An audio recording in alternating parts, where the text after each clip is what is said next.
This is Film Trigger. Stevie Cade. I don't need breast implants. I lost 90 pounds. I have my own tits. Seth Draven. So by that logic, George Clooney is the best live-action Batman we have ever gotten. Ramon from Hit or Miss TV. If Justice League 2 isn't announced in 2022, I will shave my head bald live on air. Streaming from Studio 47. Film Trigger's Drive-By News begins now.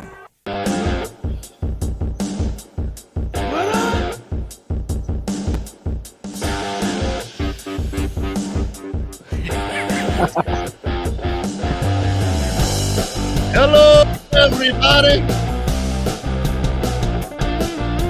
Yeah.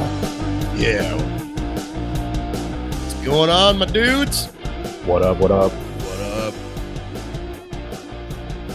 Hello, friends. Welcome to Film Trigger Drive-By News. I am your host, Stevie Cade, and to my digital left here, we have Monty. How you doing, Monty? Good. I'm doing very good. Thank you. Very good. And down in the ball sack area, we have Ramon from Hit or Miss TV. Ball sack area. Well, according to where I'm at, yeah. So you're the tip of the dick then?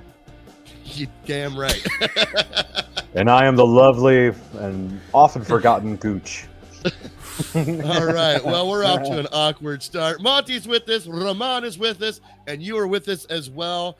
Welcome to Drive-By News, where we talk about movie stuff and entertainment, whatever it really just spawns into whatever the hell we want to talk about. But if you want to join in on the conversation, you are more than welcome to. You can join in by commenting in the comments below. Leave your comment in the comments and comment. Or you can also, as soon as I can find where I'm at here, give us a call. The phone line is open. You can give us a call live at 740-527-3447. And it's not that kind of hotline, Ramon. Oh, I thought it was getting paid extra Oh, for that. That's what you said to me. no. It's part of the deal. No, Commission. the Commission 800 based. Call now. We have sexy cinephiles ready to talk about movies. Cinephiles. Yeah, the 800 number is the after show. Oh. It's $1.25 per minute. Yeah. I'm very cheap. Please call. And I'm paying you to talk to you as well. I was about to say, we'll pay you to call us, please. All right, how's you guys this weekend? It's so far. Beautiful. Was it good? Was it good? So far, Yes, it's Sunday. It's very over nice. now. All right, awesome. Dudes, I went and saw Everything Everywhere All at Once on Friday. We'll talk about it a little bit later, but I just have to say, go see this freaking movie. This movie is fantastic. Neither one of you guys have seen it yet, have you? No, not yet. Excited Not yet. to see it, though. Well, I know, Ramon, it's been released over in the UK since March 11th, right? Yeah. Okay. So why haven't I seen it? I know. Well, What's my excuse? Oh, well, hey, listen, you can haggle yourself. I was just going to say here in the No, I'm States. just saying, what is my excuse? What? I'm not. You tell me. Don't ask me. I don't know what your excuse is. What is your excuse? I'm asking myself. Oh, are you going to answer yourself? I'm going to ask in a minute, and then I'll answer in a minute. Okay. I used to have a rabbit when I was a kid, when I was at school. I was about 12. We got a rabbit called Thumper. My aunt, well, at the time, Angie, she married Brian. They got married at Abbey Sports Centre in Barking. And basically, the woman who made the dress had rabbits. And I got my first rabbit, and I called Thumper after Bambi. A lot of people did that at the time.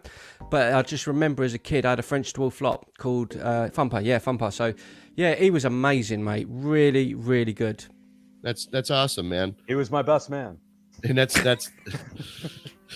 He was my best man. and that's why you My didn't go see the children's movie. godfather. Yeah, that's why I haven't seen it yet. Exactly. All right. Well, we got a few things to talk about here. Some stuff I'm really getting curious to see what you guys. What is so funny? Sorry, Well, I'm it's just just thinking like- about the it's like- fucking bunny being a godfather over like a bunch of human friends that he had for like years. And I'm just being, are you fucking serious? It's not even alive anymore. Okay. All right. The inmates are running the asylum here. We're getting crazy. Sorry. No, you're fine. Whatever. That's why I like you, dafty bastards. I like you. All right. So, Zack Snyder. Dude, don't make that noise in them. Don't. Oh, that was really gross in my ears. Did it go in your ears? Did it like dribble down and? Yeah. I got it. Yeah. Thanks for that. Zack Snyder is coming out with a movie called Rebel Moon. Have you heard of it? Yep. Monty? Not. Okay. I am not. What is this? So let me set this up for you a little bit. Rebel Moon is actually a movie that was pitched by Zack Snyder. It was his Star Wars movie. He wanted it to be a Star Wars film, and they wouldn't allow it. So he changed the Star Wars concept, but kept the story. And now he has a new movie coming out called Rebel Moon. And I believe it's coming straight to Netflix, because he seems to be a part of Netflix now, because, you know, they won't butcher his fucking films like Warner Brothers did. But Rebel Moon is now being rumored to be split into 2 movies, which, contrary to what Warner Brothers did to him, instead of telling him to cut his film down and you know, put it out to an audience friendly time limit, they're going to let him make it as big as he wants, and possibly put it into 2 separate films.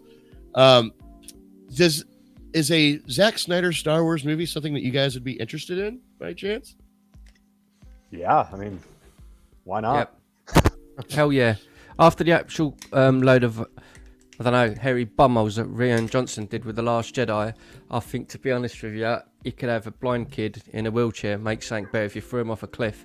But I think with Zack Snyder doing something, it would be a much darker tone, and I'd be down for that. And I think Star Wars needs... I know this obviously isn't going to be a Star Wars, but right. I think Star Wars needs, other than the TV shows that have been okay, The Mandalorian, Boba Fett was crap, Book of Boba I haven't bitch. even tried to watch it. I just wasn't really too interested. Someone like Snyder, or whoever, it needs someone to sort of grab the reins that hasn't before and go in a new direction, I think. And he would have been great for it. I think he would have been bloody amazing. Imagine his kind of visuals with Star Wars. He would have just gone, he would have gone nuts, bruv. He would have gone nuts. Yeah. But I still want to see like an R-rated Star Wars movie, and I know they'll never do it. I think that's... Imagine an R-rated Star Wars movie. I think that's what Rebel Moon is going to be. It's going to be pretty much that, just minus Star Wars. It's going to be,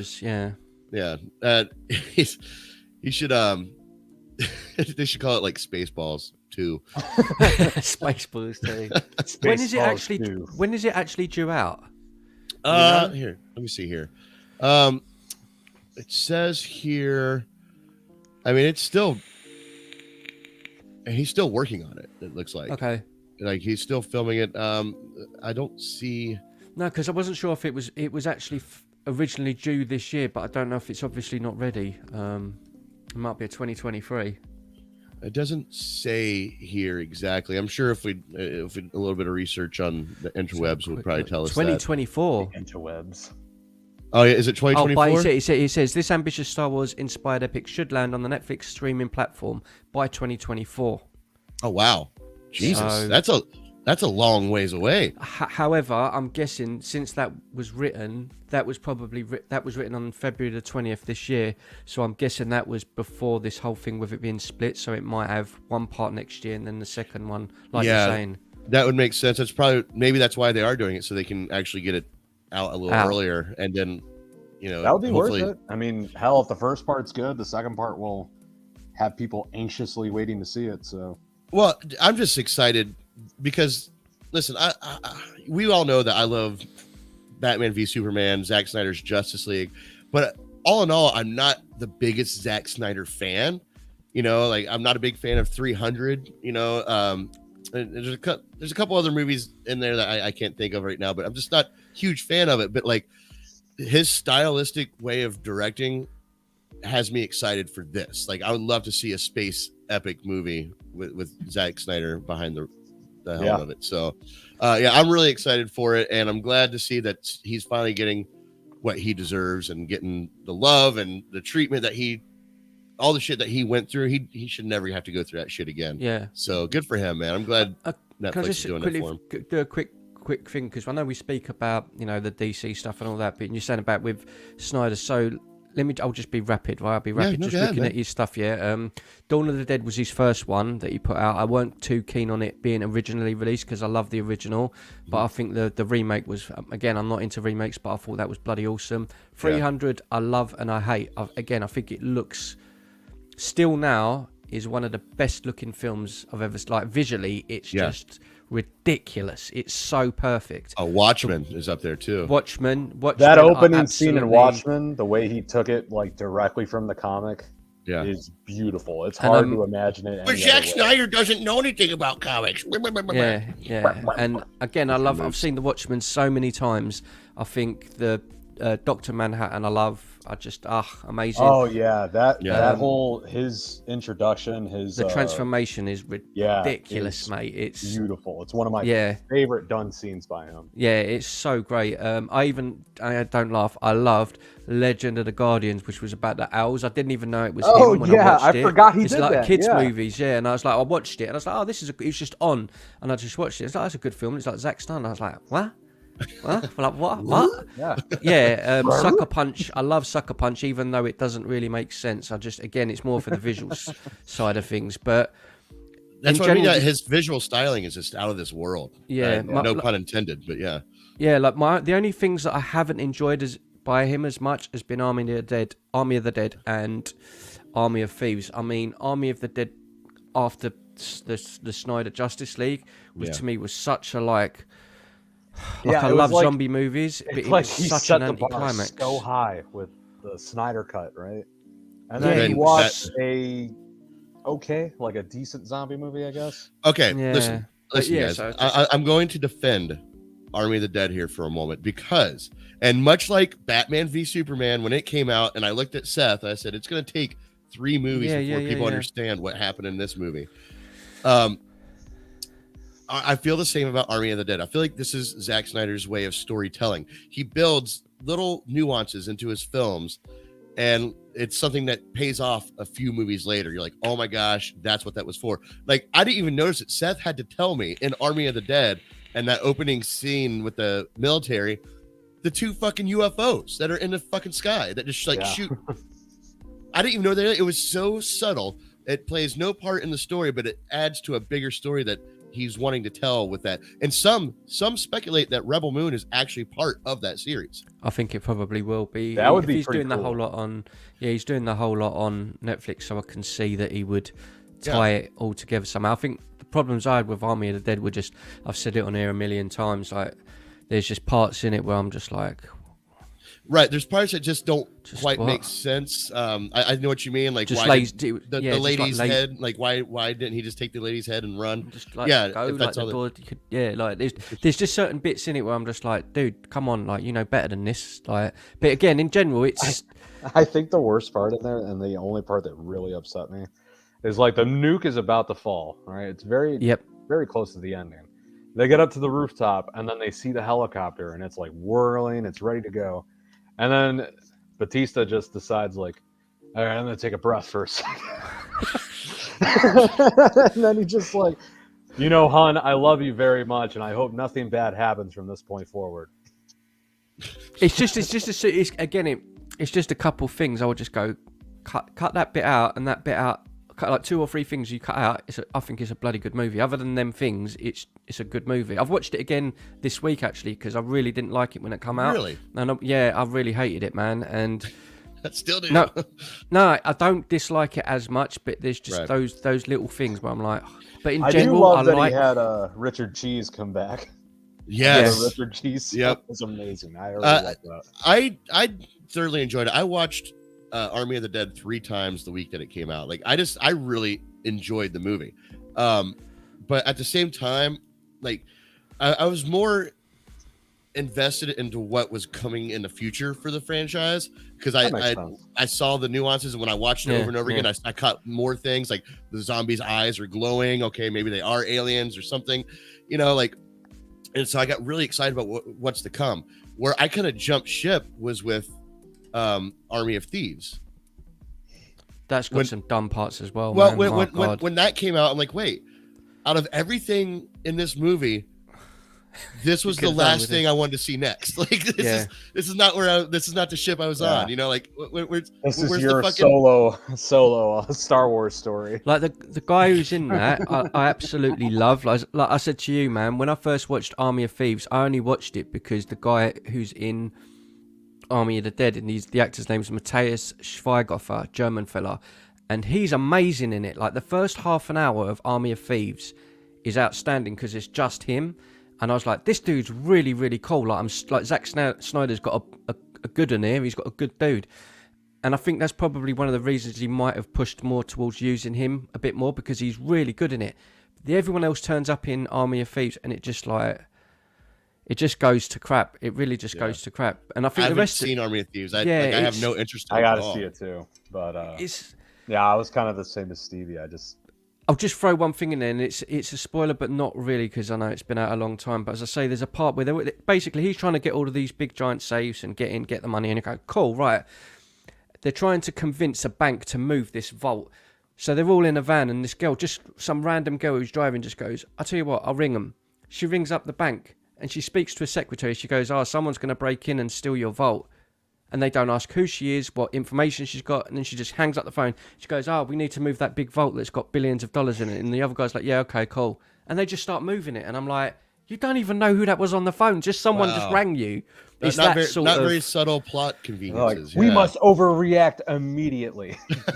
Yeah. And it's those little things in the movies where I'm just like, dude, you could have just done anything but that. It's little things like that in the movies that kind of throw me off, and I'm like, because other than that, it's a decent movie. There's just a couple of Well, I still have hope. I still have faith that maybe Rebel Moon will be the movie, but I still have faith there's going to be a movie that comes out that's going to make me go back and rewatch these other ones, and maybe Army of Thieves will play into that somehow, some way. I don't know, but like again, like the fact that out of this alien zombie post-apocalyptic movie, the one thing I wasn't looking forward to was a heist prequel. I just wasn't looking forward to it. It's a weird one, isn't it? Yeah, it's very strange. But with that being said, Rebel Moon being split into 2 films, cool, good for him. I'm ready for a Zack Snyder space epic movie, so good for him. I'm glad he's at Netflix and they're treating him right.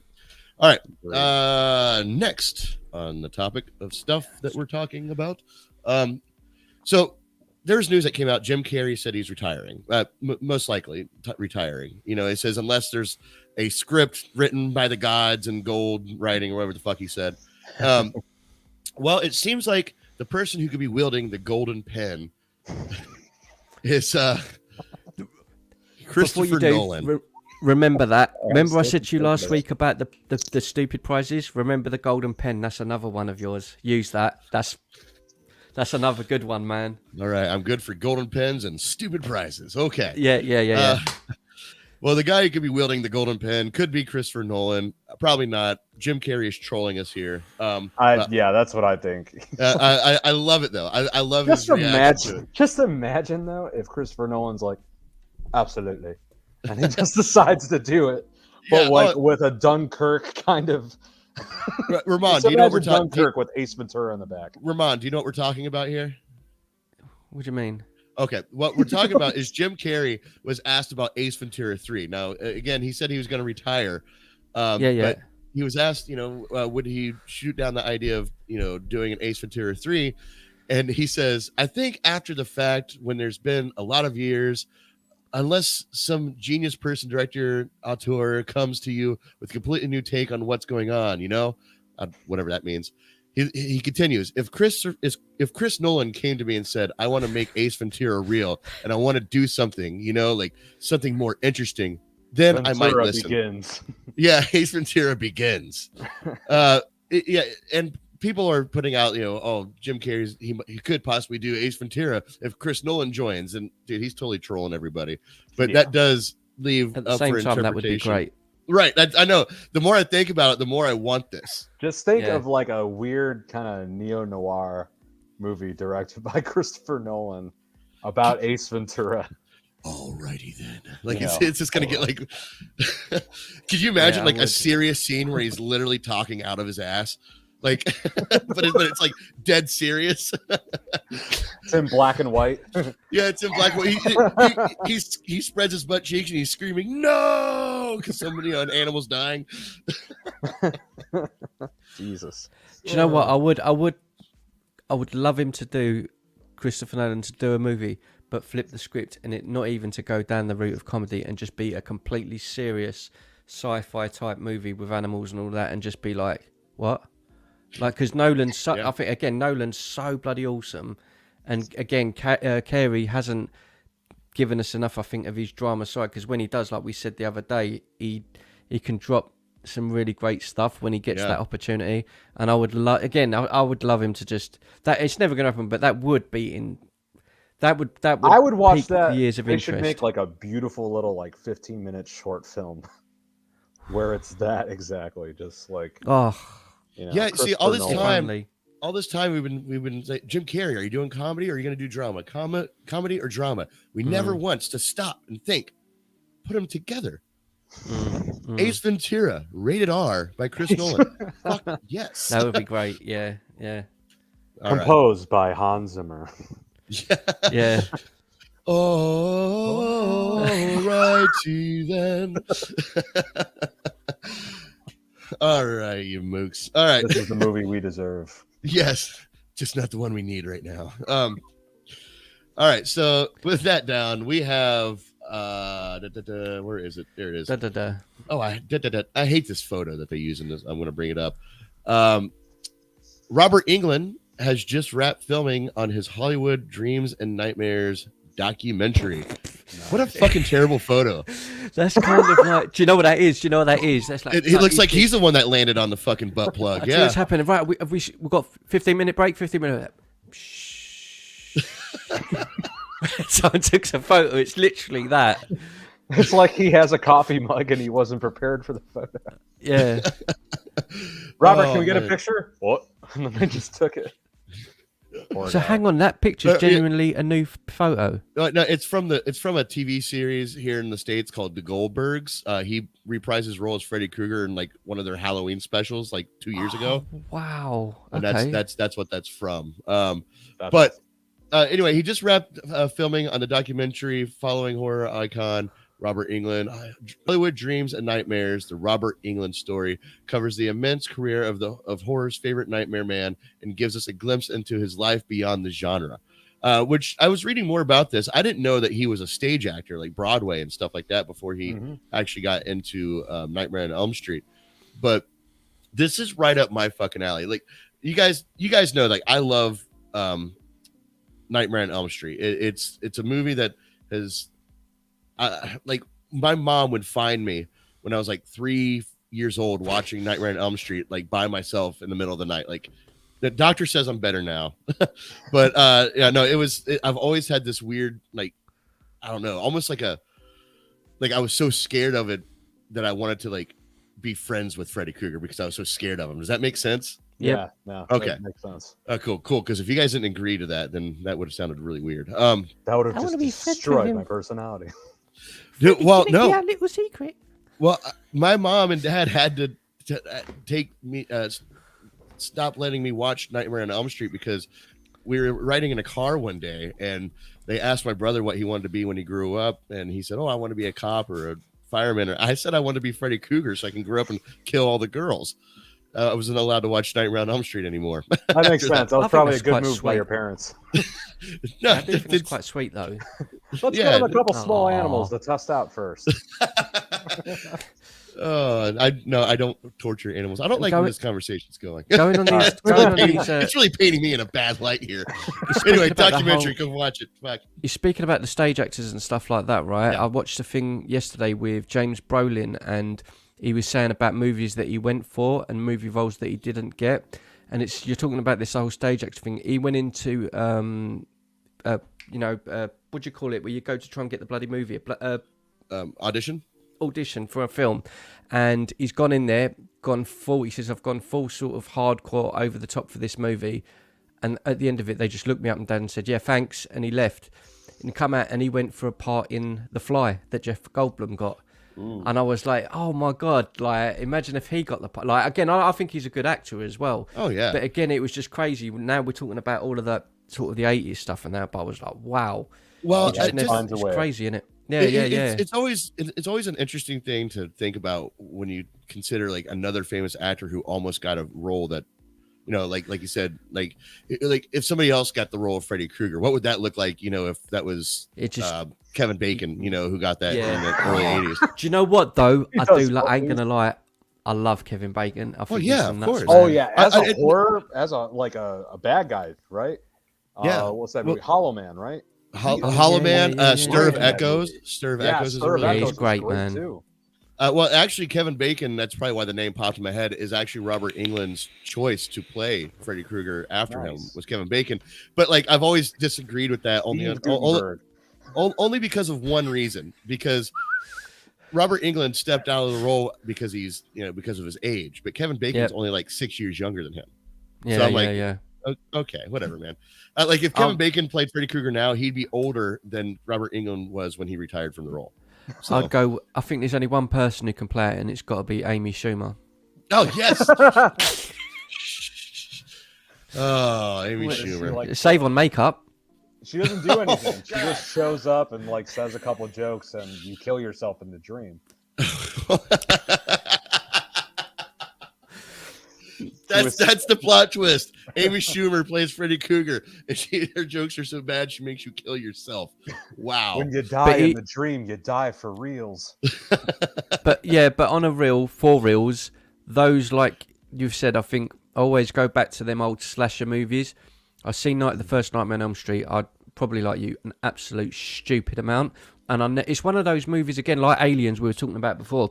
It's one of those movies I will never, ever get sick of, the first Nightmare. I like the others. Some of them are a bit, like of all of those franchises. But that first movie, it's just, it's dated, but it's timeless in the sense of everything kind of copies it. There's so many movies that come after that have, a lot of them, like with Halloween as well, there's a lot of movies even now that refer back to that thing. Oh, what could we do for a horror villain? Let's somehow make him a monster in dreams, or let's make him They all copy it, and it's all from that. And there's just so many quotes from that movie that I love. It's just, I don't know if anyone could have played the role better. I think when it's someone who's iconic in a role, I think it's difficult to think someone else could do it. If it's a role that's like, oh, they were okay, they were good, then yeah, maybe. But I don't think anyone could capture.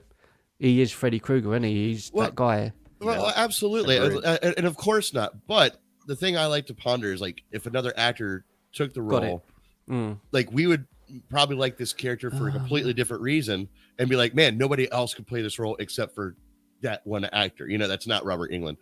Who was the actor? I don't know. Remember that they did remake, they tried to. Yeah, that was Jackie Earl Haley. And I love him, but it just wasn't a great. Yeah, he played in Watchmen. He was in Watchmen. He played Rorschach. He was Rorschach. Rorschach, yeah. He's an incredible actor, but it wasn't. He gets a lot of shit for that. The movie was PG-13, wasn't it? No, the movie was rated R, but it was R light. It was rated R light. That was one of my biggest gripes. Was like, how are you going to make a Freddy Krueger movie in 2009 and it be less bloodier than the original? Why would you do that? How the hell could you do that? Like, when that one chick was like doing that iconic scene where she's like crawling on the ceiling, getting slashed up, that ended up being comical in that movie, in the remake. Because she's like rolling around like I kind of giggled, like, what the fuck is she doing? Listen, how it feels to chew 5 gum.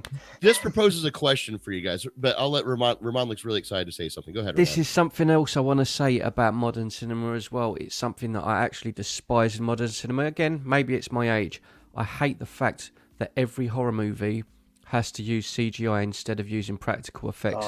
That's another reason that I think that was crap. Do you remember there was a scene when Freddy was hiding in the dark or something, in a closet or something like that, and she's hiding there, and then he jumps out, boo, and you can see it's a CGI version of him. Like, why didn't you just fucking have him in there? Yeah. Like, it's so, I think it's just practical effects to me is always better. A prime example of what you're talking about is the wall, when he comes out of the wall. Yeah. In the original movie, all practical effects looks creepy as shit. In the new one, it was CGI. He looks so rubbery and cartoony. It's just, no, you're absolutely correct, Ramon. And I think a lot of Hollywood realized after that Nightmare on Elm Street remake that maybe we should lay off the CGI a little bit, because that movie was just way too much. Even his face CGI'd. I think especially for horror movies. Horror movies need to have, especially because they don't really. You have Freddy in the movies, but he's not in them a lot. So when he's in it, let the team do their bit. So speaking of practical effects and stuff like that, right? Mm-hmm. Have you guys seen a movie? It is, I think it's called The Void, and it's like a Lovecraftian horror movie. practical effects in there are fucking amazing. Yeah, I agree. And I love it when small movies, like small movie studios, are already seeing this and thinking, well, we don't have the money for the amazing CGI, so now it's actually cheaper to do practical effects than it used to be. It just looks better, I think. It does look better because it's a real thing. It's a real thing that, crazy, you can touch, and it actually exists in the world. And now that comes across. I think a mix is the best way to do it. All right, good example. Not a horror movie. Starship Troopers, right? 1997. I could put that movie on right now, and it would look better than most of the shit that's come out recently. Yeah. And it's because it's a mix of CGI, which was dated as hell at the time, and practical effects, and the effect is it's great. I love that. You know, I love that movie. That's the key. That's the key to making, like, is to use CGI as a tool, not as your go-to. You know, use it when the situation calls for it, but don't use it when you don't need it. When you can do it practically, you know, with practical effects, don't just use it because you can. Then things just don't work out. If you do that, you're gonna end up with 2011 The Thing. I haven't seen that one. It's awful. I bet. But I do have a question for you guys now that since we're on this topic, and both of you hate remakes, but would you like to see a Nightmare on Elm Street story continue with a different actor, maybe a slightly different story, but like it's not a remake, but it's a whole new story? Yeah, like if the same kind of thing happens with a new character who kind of inherits Freddy's role as this fucking tormentor or whatever, I'd be down to see that. I've always had this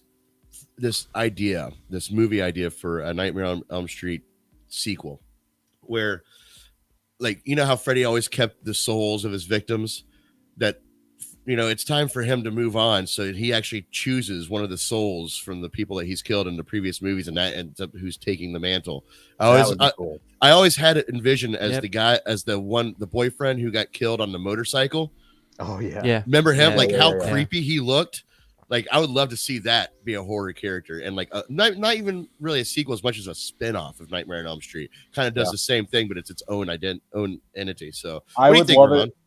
Yeah. I think and no. I think I don't hate the remake as much as many people, but again, it's just because you kind of take what you can get with it, and I love the franchise, but it's never going to compare to the original. I don't know. I think, like you say, if they were to do something like that, you've got to come up again with someone. You can have someone that takes his place, but they've also got to have a bloody good backstory to keep it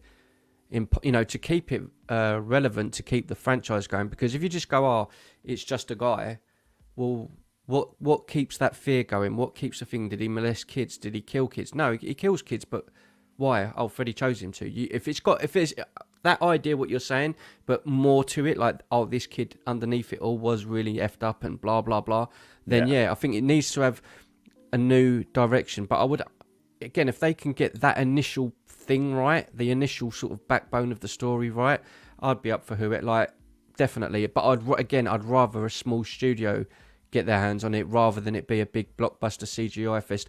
It doesn't need to have a lot of people, just needs to have a small story like the original, 5 or 6 kids, and make it bloody scary. That's it. It can be done, but I don't know who you would have playing him. I don't know, or the replacement. I don't know.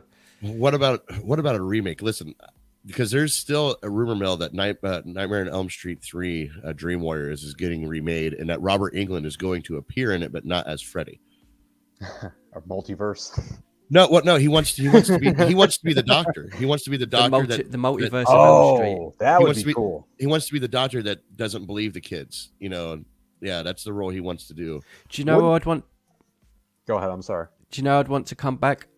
I'd want him to scrap. I don't know what part it is. The one, the TV goes on the girl's head and smashes. Yeah, it's part 3, Dream Warriors. Right, okay. That's still one of my favorite things. Welcome to prime time, bitch. Yeah, that's the one with Patricia Arquette, right? Yep. Yes. Right, I would want her to be in whatever one is new, her old nan, not the one after that replaced her. I'd want her to come back, get killed off, but be a relevant thing in it, to be, this is where the story's going now, because Patricia I like Arquette her anyway. was such a missed opportunity to continue that franchise as the new Scream Queen. She really was, and it sucks that they replaced her they still have the same character, but they replaced her in the next movie because she's always had a horror identity. You know, she was part of Stigmata. She was. I wish she would have continued in that series because she was so good in that movie. God, now I want to watch that fucking Dream Warriors. I love it. And the soundtrack with Dokken. Oh yeah. Oh my goodness, so good. I just turned that shit on at work and people look at me like I'm crazy. All right. Well, Robert Englund documentary is coming. I'm gonna watch. You know what? On a real though, that's something I would really watch because there's one that's on Netflix as well. That's like I don't know if it's called like horror, whatever, something or other. But it's a documentary, 10 episodes, and it goes over every big franchise, Halloween, whatever, and it goes back to where they were made, how they were made, who was in it, interviews the cast, and it's one of those on Netflix. But it's wicked, mate. And is that the one that like Eli Roth hosts or whatever? I think so. I know what you're talking about. So. Yeah. But it goes over all, it'll go over all of them, like Jaws, Nightmare on Elm Street, Friday the 13th, and it just goes back to where they were all made, how they were made, how the effects were done. But again, if there's something like that for, with Robert Englund now, like this is his thing, I'm bang up for that because it's him, innit? So, yeah.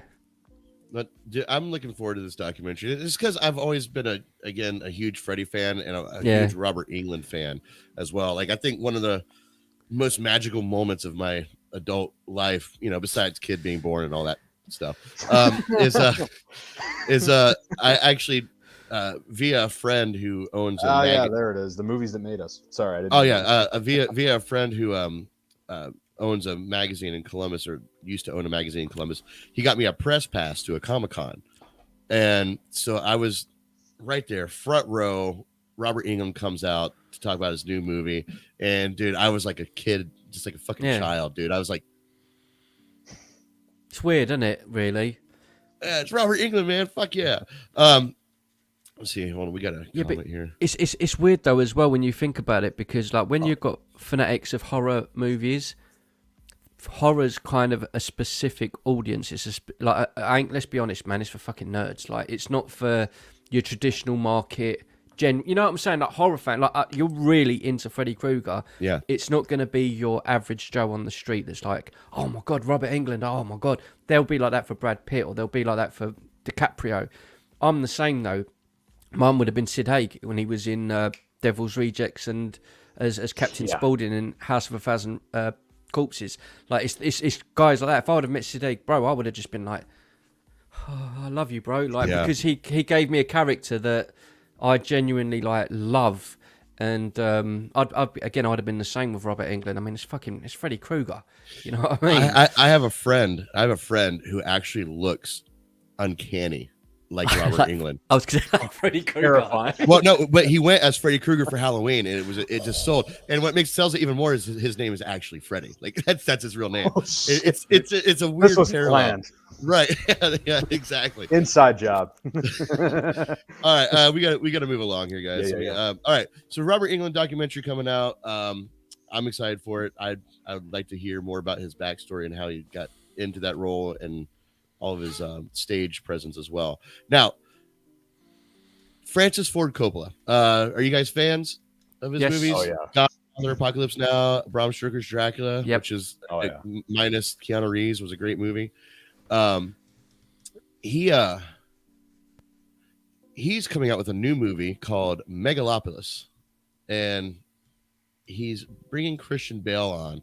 Now, the reason why I'm bringing this up, because this looks like a very curious movie and something I wouldn't expect from Francis Ford Coppola, but it's supposed to be this like fictional utopian New York City, like Roman epic. So, and you can just look at the design in the background. Like this is going to be a one out of this world type of movie. And it's very interesting that somebody like Francis Ford Coppola is, it's almost like they're like his version of like to compete with comic book movies is what it seems like, you know? But I don't know. How old is Francis Ford Coppola? I'm not sure. Yeah. He's going to be. He was on the Oscars or one of them. He's got to be 70, 80. Yeah, he's got to be. I'd throw out there for me personally. Robert Duvall's going to be in it. Yeah. Yeah, it's difficult to say, but I would honestly, for me, again, I kind of, with all the movies I've seen in my entire life, I'd still say Godfather is my favorite movie of all time. And it's not a film that I will always go back and watch over and over again. It's not one of those, but I don't know what it is about that film. It's just, what's his name's performance in it, and it's not even the one everyone goes for. Sonny, who was what's his name, James Caan. Sonny, who plays the brother, and he goes to save his sister and gets caught in the car, and oh my god, like I just remember seeing it when I was younger. And it's again when you have all these other movies, Goodfellas, Casino, and again they're brilliant movies. Yeah. But I look at The Godfather, and I just it's like The Godfather to me feels like that's the real thing. And all the others are like the blockbuster Hollywood version of a gangster movie. Like, yeah, I'm the bad guy. You didn't have that in The Godfather. The Godfather was just cold. It was, it's just a magnificent film. There's hold on. I'm looking for something right now. Because there's something else I just saw about Christian Bale. There was a leaked, but I don't know if it was leaked or a photo of him as Gore the God Slayer in Thor: Love and Thunder. I see that. Yeah. Yeah, here it is. It's promo art. This comes to us from Geekdom, which is Melody McReady's new page. She's a writer for Screen Rant, and she's also a fan of our page, Movie and Entertainment Talk. She's on there quite a bit. I'm not saying he looks like Anakin Skywalker. I'm not a saying little bit. I was doing right? You read my fucking mind. I'm not saying that. He does. He does. That's amazing. Oh, God damn it, man. We're such fucking nerds. Because like immediately all of us are like, Anakin? Annie! It does, doesn't it? Yeah. Great. Awesome. Good job. Christian Bale does a better Anakin than fucking than other dude does. Hayden Christensen. Is it Annie? Dude, Christian Bale as Jar Jar Binks. He's gonna be a method actor as well. I think he will be awesome though. Like I'm like that. I love the last Thor movie. Whether the next one's good or not, I don't know. But there's no doubt he's an insanely good actor. So we haven't gotten a trailer for Thor and Love and Thunder. No, there's still no trailer, and the movie's what, 3 months away? Yeah, that's still pretty. I haven't seen anything besides this photo. I haven't seen anything from Thor: Love and Thunder. In a way, I'm glad. I'm not, but I am. Yeah. One, I'm not because I'm thinking, shit, does that mean there's something up? Is it not going how they wanted? Is this really, really bad? Or it's just that they've not done it for whatever other reason. I hope it's for that, they've just gone, right, we're not going down that route. But I just think they're going to bombard it anyway. They will. They'll just bombard it the last month. Well, there's got to be a reason for it, though. So, what's that, Monty? Is it the same director? Yeah, Taika Waititi. Yeah. Oh, yeah. All right. I love his directing. Dude, it's Jojo, awesome. Jojo Rabbit is still one of the most beautiful. Do you know what? I've not seen it, and I've always. It's just one film I've not got around to seeing, and everyone I've seen speak about that movie. Jojo Rabbit. Yeah. I've just not seen it. It's very good. It is. Oh, it's What We Do in the Dark was my introduction to him. Is this the vampire thing, wasn't it? Yeah. Yeah, I remember the very beginning of that when he walks down into the basement, and I think the big vampire's called Peter. Hello, Peter. And he opens up the finger. It's such okay. Weird that movie, but is comedic fucking gold. Yeah. I've been a fan of him ever since. Jojo Rabbit is a movie that I would love to do because we have that new segment on Film Trigger called Movies We Love that we're doing. I'm so excited for that too. We're doing our first episode this Wednesday for 7. I would love to do Jojo Rabbit on that. That's okay. I'll watch it then. You've got to see that movie. It is. Yeah, it's been on my list. It's one of those I think that I know that I'll like, but I've just not got around to seeing it. Yeah, the satire that it's held in is just I you didn't think you could like Hitler as much as you do in this movie. It's just one of those things. You're like, oh, Hitler, maybe you're not that bad of a guy. And then they remind you that he's a horrible human being. But yeah, it's. I think the only other version of Hitler that's acceptable is the producer's version. I've not seen that either. That's another one really? I've not seen. Yeah. What the hell? I'm the youngest one. No, I've seen both of them. I've seen the remake and the damn. They're hilarious. He comes up there and they have a very flamboyant character who plays him, and he cannot hold back his flamboyancy playing. Oh, I can imagine. Taika Waititi is the one that plays Hitler and Jojo Rabbit, and he does it amazingly. Oh my god! What it is, Ramon, and this isn't spoiler. This is in the trailer, but this kid, he lives in Germany during the Nazi regime and all that, and he idolizes Hitler, and he has an imaginary friend. His imaginary friend is Hitler. Oh my god. Played by Taika Waititi, and it's so like all the little things. Just imagine like a kid's imaginary friend and all the quirky things that could happen, and like all the weird nuances that could happen with an imaginary friend, but it just happens to be Hitler. It's so that's bizarre. It's one of those movies that it's off the rails, but it's also got such big heart. And it's really a tearjerker. Like you'll probably cry. Wow. Like Okay. Sam Rockwell's in it as well. Sam Rockwell. Love that dude. Scarlett Johansson. Yeah, Scarlett Johansson. She does a great job in there too. Just man, if there's any advice I give, just the shoes, man. The shoes. The scene with the shoes. Fuck that movie. Oh my god. Anyway, moving on. I'm gonna watch that tonight. I'll watch it tonight. You should, dude. Oh, yeah. I'm excited to see your thoughts on it. Let's see. Okay. Well, since we're here, that's pretty much the meat and potatoes of what I really wanted to talk about today. Unless there's other things, but that you guys wanted to bring up. But there's one more thing I wanted to bring up that we were kind of talking a little bit backstage, and that is, and I know you haven't seen it yet, so we're not going to talk about the movie itself. But I went and saw Everything Everywhere All at Once, and this movie, much like Jojo Rabbit, it's just out of this world. One of the most creative movies that I've seen lately, and it's just so well done. It's a very unique take on the multiverse concept, and man, way good for them to come out with this multiverse movie right before Multiverse of Madness. It's exactly. We know we're better. But the thing is, it's getting a lot of great praise, but it's not released worldwide. I mean, it's been in the UK since it released on my birthday, March 11th this year. Happy birthday. Thank you. But like here in the States, it was only like in 32 theaters up until this past Friday. Then it got more of a release, and I still had to pass 5 theaters to get to the theater that was showing it at downtown Easton. And I think this upcoming week, it's actually going to release even more. So it's going to be more, maybe your rural local theaters and stuff like that. Nice. But the reason why this movie is not getting a huge release, I'm not exactly sure. But I'll tell you this much, man. There's the cast in this movie. Let me bring this up here. Michelle Yeoh does an incredible job.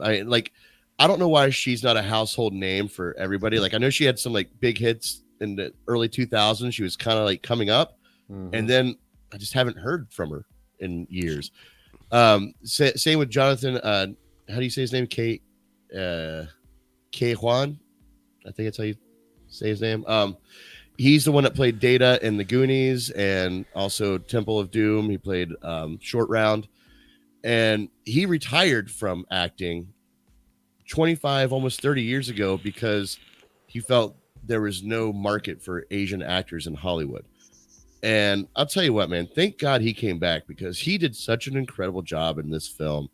And the whole cast did. The whole cast is just brilliant. And I think this speaks into a responsibility for us moviegoers.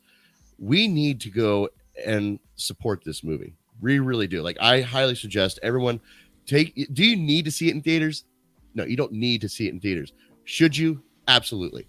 Go support this movie because the reason why there's that stipulation, why that actor retired from Hollywood is because we, the audience, we're telling people, no, we're not interested in Asian films, as a mainstream media for the States. We need to change that because listening to you guys talk backstage about, all the Asian films that you love, I haven't heard of, what a missed opportunity. All the great content that we're missing out on because we want to see. Listen, I'm going to ruin this for my own review because this is in my review, but I'm going to say it now. We live in a fucking world where Morbius is at every fucking theater and it's a fucking dumpster fire. It's in every theater. It has very shallow storytelling and everyone went and saw it. Yeah. Well, most everyone, a lot of people. And then there's this movie that's been out for over a month or about a month now, and almost nobody's seen it.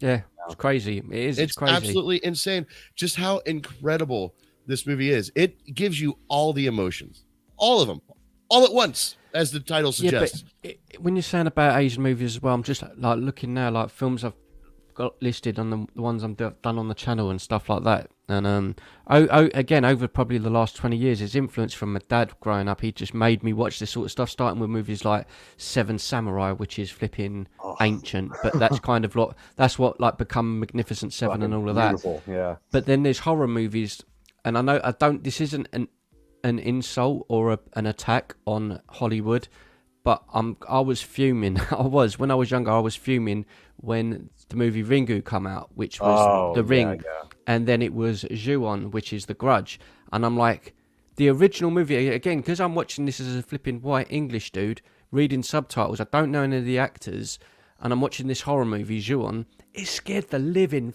out of me because I'm not familiar with everyone. If it's got Sarah Michelle Gellar in it, I'm like, oh, it's the Buffy chick. I'm like, oh shit, it's Buffy. It's not, yeah, exactly. It's not got that same feeling to it.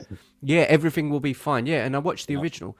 Dude, it scared that I can't even. It scares the hell out of me. But again, I think with the internet, and even now we're talking about it, Netflix, TV shows, Squid Game, I think the world is a bit behind. I think everywhere is a bit behind in terms of taking on Asian cultured movies. Yeah. But I think with the access that we've got to it now, we can do things like this and talk about it and say, look, guys, you need to see this movie. Guys, you need to see that movie, which can only be a good thing and a progress to get those movies out to a Western market, I think, because, again, there's so many great movies. Josh Brolin done Old Boy. That was a movie from like 2003.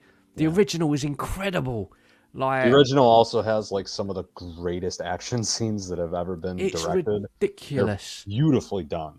And I agree with both of you, man. Like, I have been into like Asian cinema, and it's funny that you brought it up too. Seven Samurai was my introduction. Yeah, absolutely fell in love with that movie, and I fell in love with the director. Have watched pretty much everything that he's done, and when you get to kind of get this broader scope of, especially the art. It's kind of a double-edged sword, because at one hand it makes you appreciate that there is such beautiful cinema that can be made, but then on the other hand it kind of breaks your heart, because then you can see whenever they try to redo it how much they destroyed the original story, or they destroyed the original impact that it gives you. Yeah.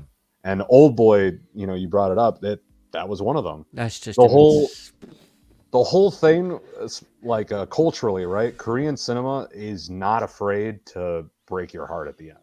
Yeah, they don't. Yeah, they don't mess around. I mean, culturally, you got to think you're 10 seconds away from being invaded by your northern neighbor at any moment. Yeah.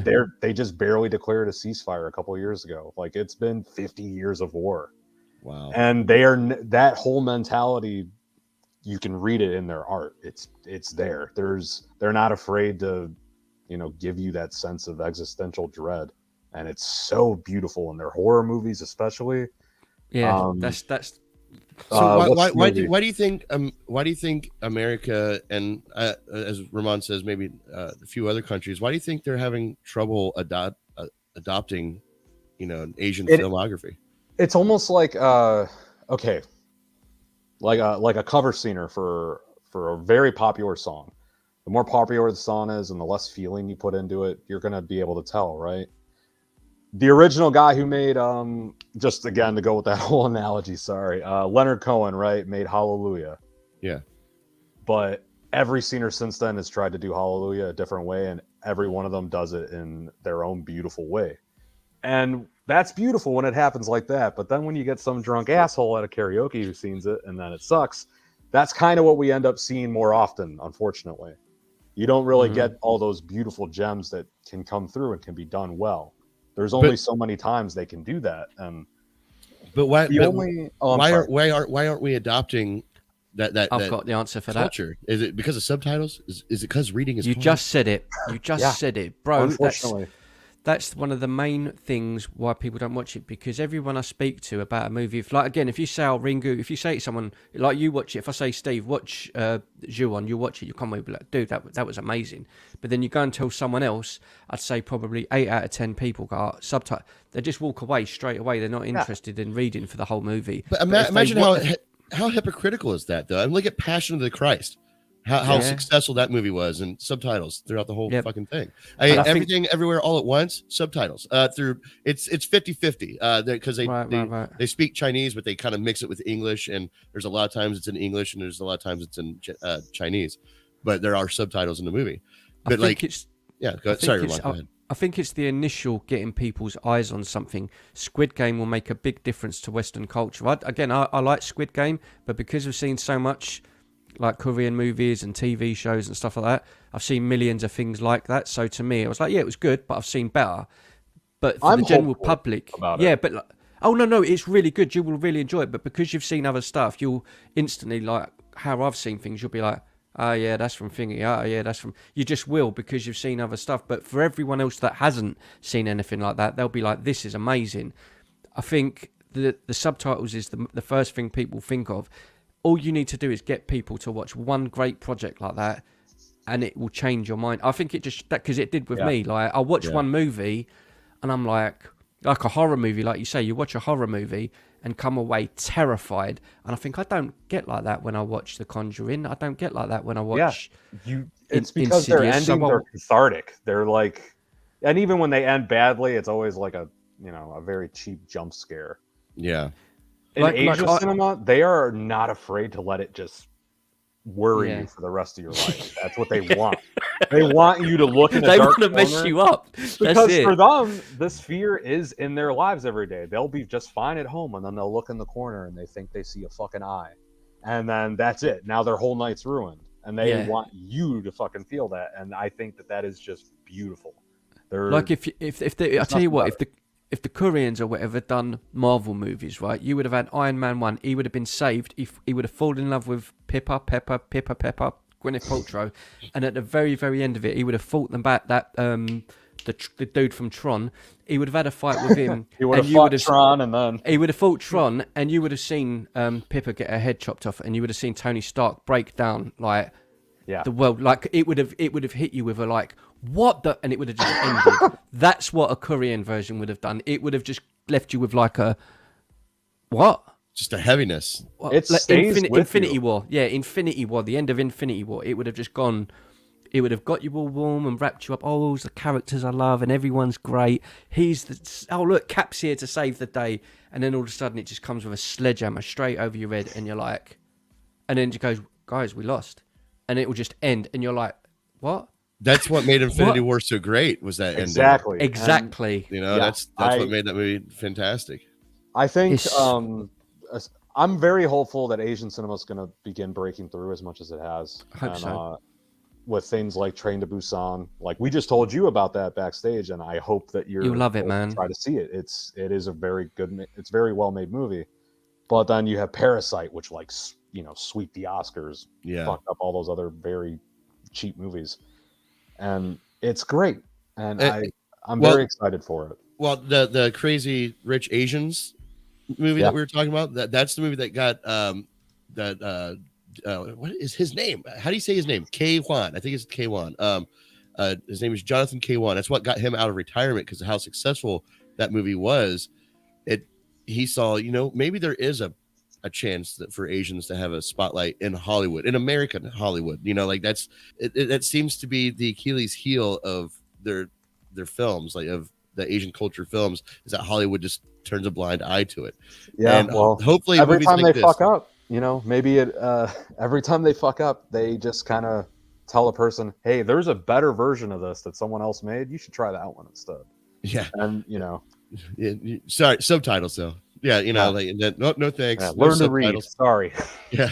No subtitles, unless it's a Christian movie, then we're in the subtitles all the way. I mean, it's no offense to the voice actors who do the dubs and everything, but it's much better coming from the actor's actual voice. You're losing. Right. Well, yeah. You can hear the intent, Yes. of what they were originally trying to portray, as opposed. And you're right. No insult to voice actors, and honestly, even with that being said, that is another route to go. Like for me, like I don't like subtitles necessarily, and that has nothing to do with reading or anything like that. What it has to do with is it takes my eyes off the actual movie. There's friends that I know, and you all know who you are. You're fucking monsters who watch regular television with closed captioning. Yes, that's exactly. That's exactly what I do. It drives me. You sir are a monster. It drives me up the fucking wall. Like even if it's in English, and the closed captioning is on, I can't stop looking at it. And then now I'm not looking at the thing. So like maybe somebody like me would benefit from a movie being dubbed over, No, yeah, but I think that takes away from. Honestly, I think it takes away from the magic of a lot of it, because a lot of the times I'm reading. Yeah, you're right. Your eyes are distracted, and you're sort of looking over there instead of there, and you think. But I think because you're reading something, I think you take in every single word of a movie. Whereas if you watch a film, a lot of the time you come away and you go, well, what? I remember it, but what was that thing about again? Whereas you read something, I think it sticks in your head. I don't know. That's just, to me, it just sticks in your head more. Like I just recently watched one on Netflix. It's 5 parts. It's called Kenshin, and it's just insane. It's insane. It's about this samurai, yeah, and he basically is the ultimate bad motherfucker, right? And he works for the government, assassinating people. And after the war, he basically refuses to kill anymore. But his mission is a samurai. His job is a samurai. So he gets his blade, his normal blade, which is the blade that side.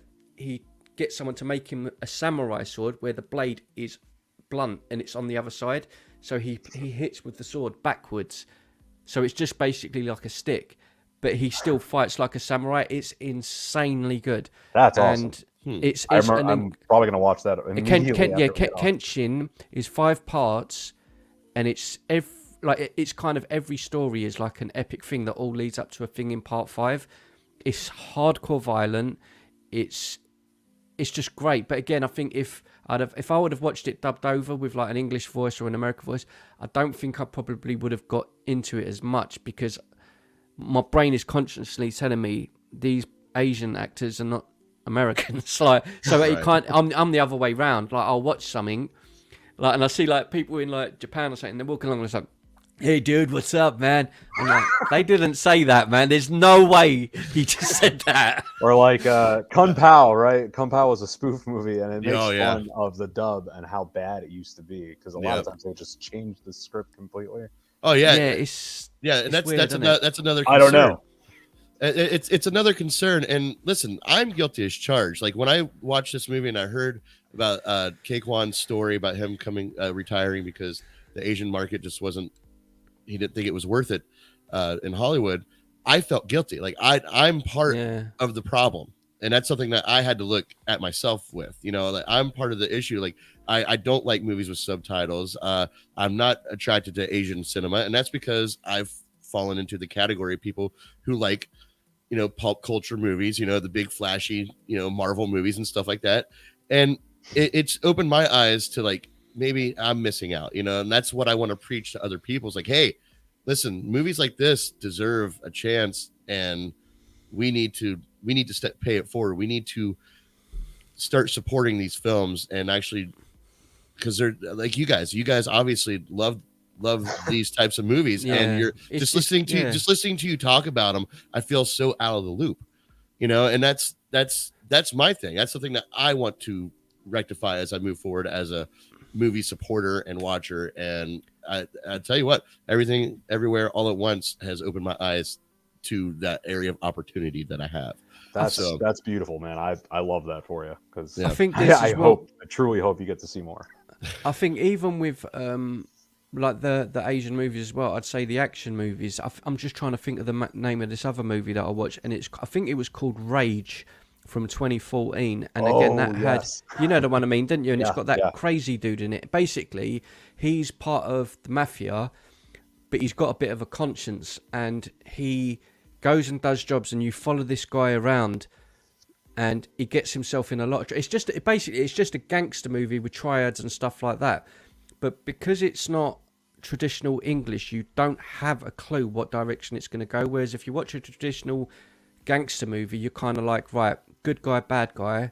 The guy you're following is going to get the win at the end, and he's going to kill everyone. With these, you just do not have a clue. Like, he'll have someone who's like a brother, and halfway through it, it's like, no, you were twins at birth, separated, and blah, blah, blah. And you're like, what? Where did that come from? Like, there's like 10 of them in a movie where you just go, what? Like, it just drops bombs on you all the way through them, and it just... Whereas I think with traditional movies, we're all guilty of it. We go and watch it. We don't expect, like you say, we go and watch Morbius. Yeah, I'd love to see something go crazy, but we all know what we're going to get before we go. With those movies, you don't. Yeah, it's a funny one. It's fast food because we've allowed it to happen.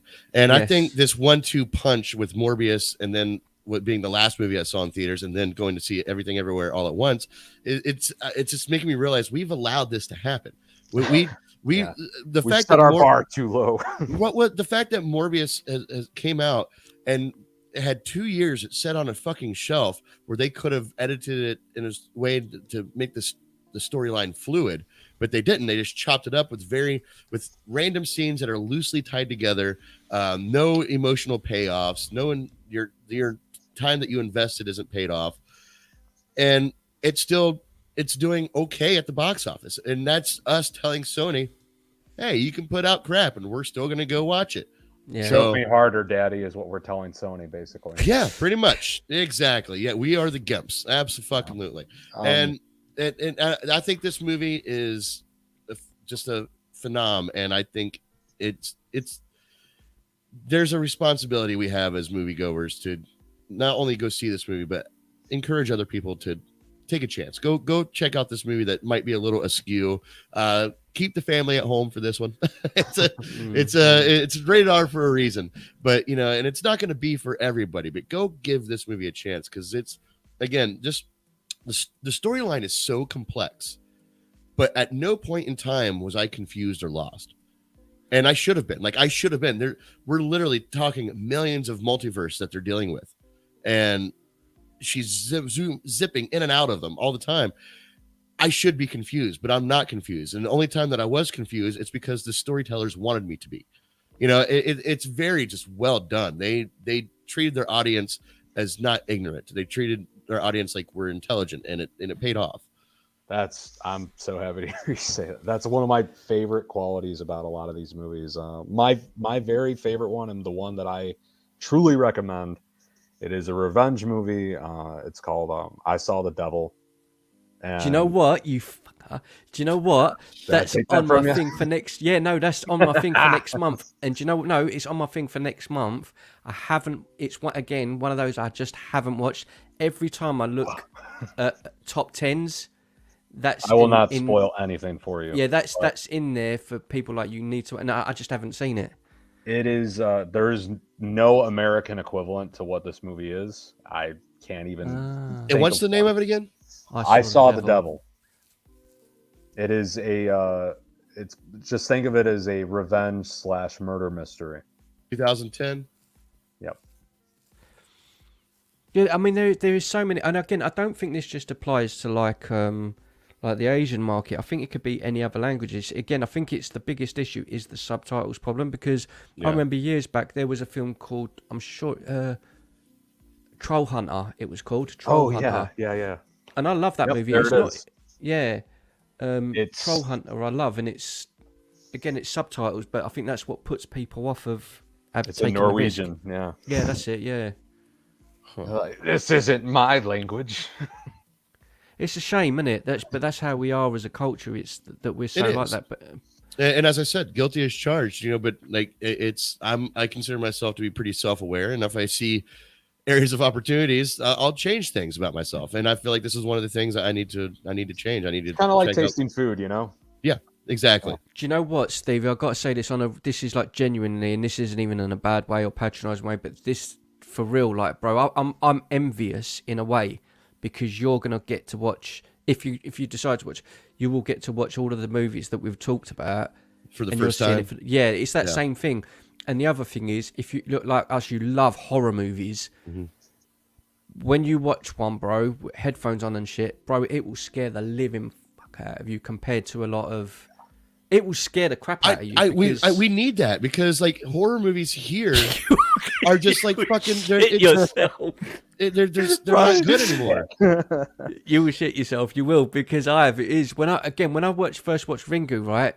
When you've seen the American one, it's like it was a good movie when it came out, and it was a decent enough remake. But because I'd seen the other one, I think it draws you in because you don't know it's the whole thing with not knowing the actors. It's not Brad Pitt and all of those, and because I don't know the faces, I'm just like watching it, going like, okay, I've got no attachment to anyone, so I don't understand anything. So when something goes wrong, I genuinely feel fear because Sarah Michelle Gellar isn't there to make everything all right. Brad Pitt isn't there to smile and it's all going to be okay. It isn't going to be okay, and that's what scares me. Like, and it's probably why I like their movies so much because it just gives you something a little bit different, doesn't it? So, yeah, it again, like we mentioned it earlier, it stays with you. Like, you watch the movie and then you were thinking about it for the rest of your day.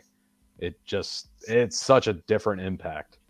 And it's weird, isn't it? It's great. It's like watching, Infinity War Part 1, but in all these different ways, and that same feeling of like, holy fuck. Yeah. Well, gentlemen, hopefully you'll get to go see this movie soon because I'm really curious to see what your guys' thoughts would be. I will 100% now. Your reaction to it. But when you do, when both of you go see it, and I know Seth is wanting to go see it. I told him don't go with his mom to go see this movie. When you do, let me know as soon as possible. We'll do a live discussion about. I'm just going to have a look to see if it's at the it's still at the theaters here as well. Then no, I was just thinking because I thought maybe if it's been out for 6 weeks or so, they might have put it on a rent thing, you know. What I mean? They're doing a slow release of it. As I said, like March 11th is when it first released in limited theaters, and then April 8th, this past Friday, it released a little bit into more theaters, and I believe next week it's going to release to even more theaters. So it's doing a slow rolling release, but but for you, Monty, like I know it's at Easton Town Center, so. Nice. So that's where it's at, and you live downtown, so that's pretty close, right? Yeah, it's like 15 minutes away. There's literally no excuse for me not to. And I went there as again, it was opening night for that theater that first night, and there's 12 people in the theater. No, not many people were there to see it. But I'll tell you what, everybody that was there was laughing their fucking heads off. While crying at the same time, because the movie just gives you all the feels, all of them. With that, gentlemen, is there anything else you want to talk about? We can do an open discussion if you'd like. If there's anything you want to touch base on or whatever, because that's all that I had on my list. I was just going to say that film you're talking about is A24 Films. They're the ones who've just done that X. Yeah. I haven't seen that either. Yeah, they're kind of blowing up, man. I really like that company. Yeah, I said that in my review, which should release in the next couple of days, about Everything Everywhere All at Once. Is that I'm going to keep an eye on A24 because like they put a whole bunch of A24 trailers in front of this movie, and dude, each one is like a movie. Like, dude, I really want to go see that fucking movie. What an askew vision! Check this out.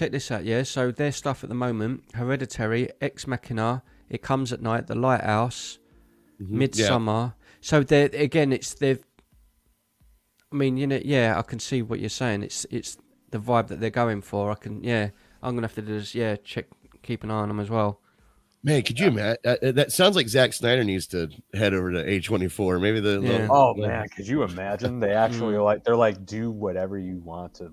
I don't know. I don't know if they. I was gonna say maybe I don't know if they could afford him because he's very heavy-handed in CGI. Yes. But yes, Everything Everywhere All at Once. Go see it. Support this movie. You won't regret it. I promise you. Anything else you want to talk about, gentlemen? I'm good, man. I watched a movie, and it's on my channel today. I've done a reaction last night, and you know me, I'm a fanboy for coming of age movies. I just praise any single one of them. I'm a fanatic for that sort of stuff, and it's on Netflix now, and it's called Metal Lords. Bunch of kids at school that want to be in a rock band, and it's just about them growing up, and it's good, man. It's just a Metal feel-good Lords? movie. Yeah, Metal Lords, and it's got some. I was going to swear that it's got some banging tracks in it. Oops, I have done that many times. I am sorry. It's got some, I cuss all the time on my channel. yeah, Good. it's yeah. I'm just trying to be a bit more, yeah. But yeah, Metal Lords. I wouldn't say it's like the best of those sorts of movies, but if you like those sorts of films, like groups of boys, let's learn the guitar, play the drums, let's play metal, and it's just good, man. Really, really good. Awesome. Well, yeah, we'll check it out. Metal Lords, Netflix. Also, this Tuesday or this Wednesday on Film Trigger, we're going to do a live discussion. Monty, you're invited if you want to join. A live discussion of Seven. So if you haven't freshened up on Seven, refresh on it, go watch it, and then come talk to us live Wednesday at 6 p.m. Eastern Standard Time. But the day before on Hit or Miss TV, Ramon and I actually watched this movie together and recorded it, and he put a nice little collage together. We did that thing with the popcorn, and it's like that's like sorry. It's butter flavored. That's not butter. So yeah, that's on a Tuesday 5 p.m. UK time. That'll be UK time 5 p.m., which will be 1 midday 1 p.m. your time. Yep. Or this Tuesday 12 p.m. Yeah, Tuesday. So yeah, we'll have Tuesday and Wednesday is 7. Cool. Yep. Oh, yeah. So check it out. But yes, join us live Wednesday. Yep. And that's all I got to say. Oh, hold on. We got a comment. You can't see it. Where are you? Where are Oh, you? looks good. It's on Netflix. Yep. Thanks, Aaron. I love Aaron. This kid rocks. See, that's it. That's how it rolls, man. Aaron, if you want to watch some Asian cinema that is on Netflix, there's a lot of great things. I recommend if you liked Game of Thrones, but you hated how it ended, like, anyone, watch The Kingdom on there. It is a Korean zombie show. It's insane, isn't it? Just, imagine The Walking Dead if it was good. Oh yeah. Wait, hang on. I'm gonna defend The Walking Dead there before we go. I will too. It's first very, couple of seasons, very, and it's very long and it refuses to die. The show itself has become a zombie. Has become a Walking Dead. Yeah. It has lost its way, but I'd say the first 2 seasons I think are incredible. But after that, it kind of. I'll agree with you. Second season was a little episode. John Bernthal, bro. I don't care. Punisher's a legend, so. I loved him. But the second season was a little boring for me, but it was also going against the writer strike that was happening back true. then. Oh, So what did they do? They just put him on a fucking farm for a whole season. Yeah, like, we don't have. No, I loved it, man. Yeah, episode 3 is still on the farm. I just loved. That was a movie. That was a show that got me onto John Bernthal, because oh my god, man, and when he got the Punisher job, I was just like, that's my hero. Like, I love that guy. He's a fucking animal. I love him. Yeah, dude, he did good. I like him as Punisher too, but we won't go into that conversation because you and I battle with that one. Punisher's great. The end. I get it. Punisher is great in Daredevil. That's it. So with that being said, we're gonna end that here. Monty, thank you for joining us. Absolutely. Thanks for having me. Ramon's about to fucking explode. For more shit like that, please head to the description and go to Hit or Miss TV. Click on that link. Subscribe to his channel so you can see him. Oh, God. Holy hell. What is wrong with you? Ugh. You ever cuss Punisher again, that's what happens. Sounds like you're mixing mac and cheese. Ugh. All right. With my nuts. All right. Well, stay trigger happy, my friends. Peace.